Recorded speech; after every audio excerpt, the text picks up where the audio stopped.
Everyone, नमस्कार। आप सभी का स्वागत है।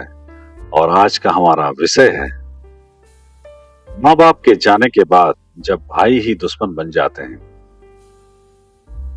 एक ही घर में पले भाई, एक ही माँ के हाथ का खाना खाया, एक दूसरे के लिए स्कूल में लड़ गए, लेकिन आज वही भाई कोर्ट में एक दूसरे के सामने खड़े हैं। दोस्तों, भारत में हजारों परिवार हर साल टूटते हैं।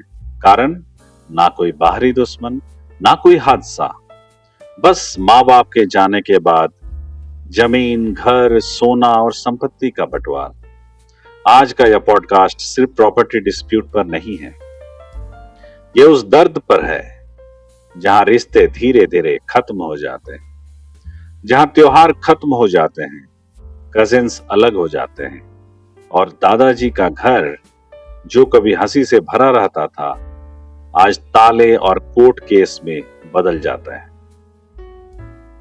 आखिर भाई दुश्मन क्यों बन जाते हैं? लोग सोचते हैं कि प्रॉपर्टी डिस्प्यूट सिर्फ लालच की वजह से होता है, लेकिन असली वजह बहुत गहरी होती है। पहला, बचपन की दबाई हुई भावनाएं बाहर आती है। कई बार लड़ाई जमीन की नहीं होती, लड़ाई होती है उन बातों की जो सालों से दिल में दबाई गई थी। मम्मी पापा उसे ज्यादा प्यार करते थे, मैंने घर संभाला, मैंने इलाज कराया, मैंने सैक्रिफाइस किया, वो बाहर रहकर सिर्फ पैसा कमाता रहा। माँ बाप के जाने के बाद ये सारी बातें अचानक बाहर आने लगती है और फिर प्रॉपर्टी सिर्फ बहाना बन जाती है। दूसरा, हक और त्याग का टकराव। एक भाई सोचता है मैंने माँ बाप की सेवा की, इसलिए मुझे ज्यादा मिलना चाहिए। दूसरा सोचता है कानूनन सबका बराबर हक है।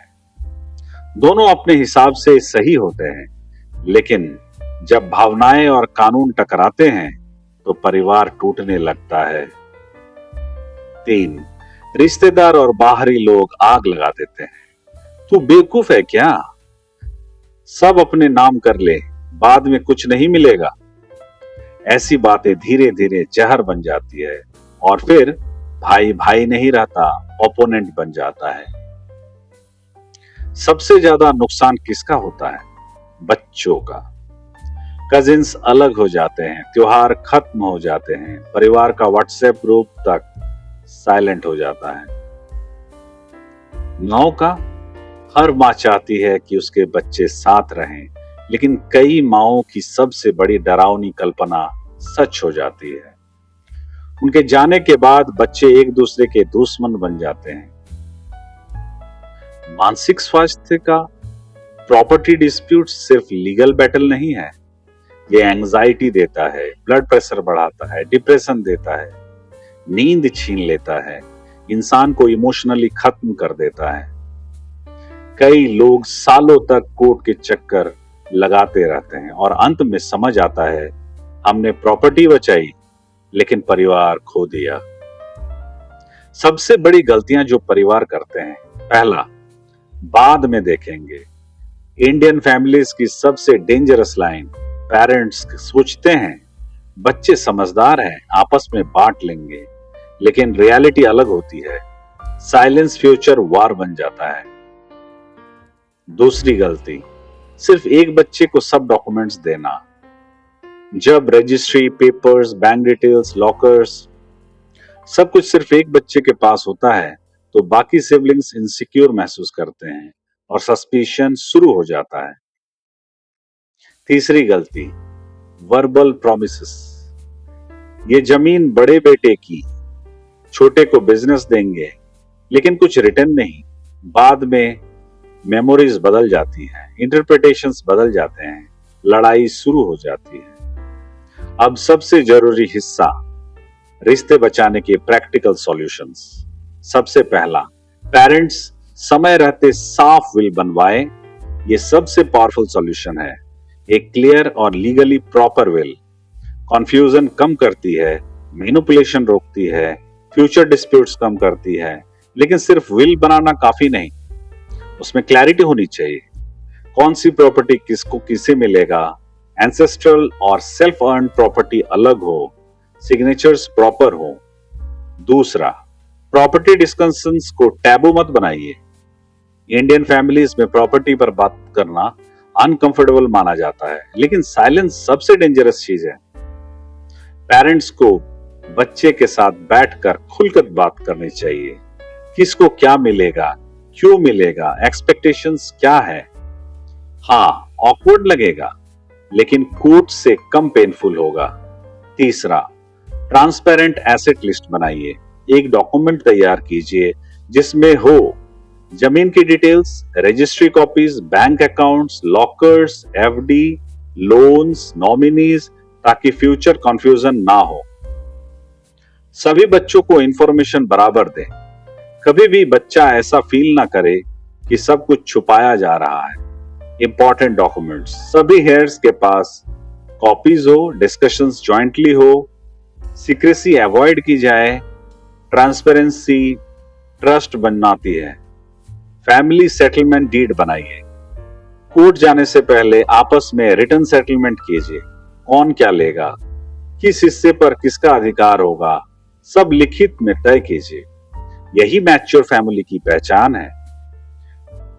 छठा, जॉइंट प्रॉपर्टी के यूजेज रूल्स पहले तय करें। बहुत लड़ाइयां ओनरशिप पर नहीं, यूजेज पर होती है। जैसे कौन ऊपर रहेगा, रेंट किससे मिलेगा, मेंटेनेंस कौन देगा। इसलिए रिटर्न रूल्स बनाइए।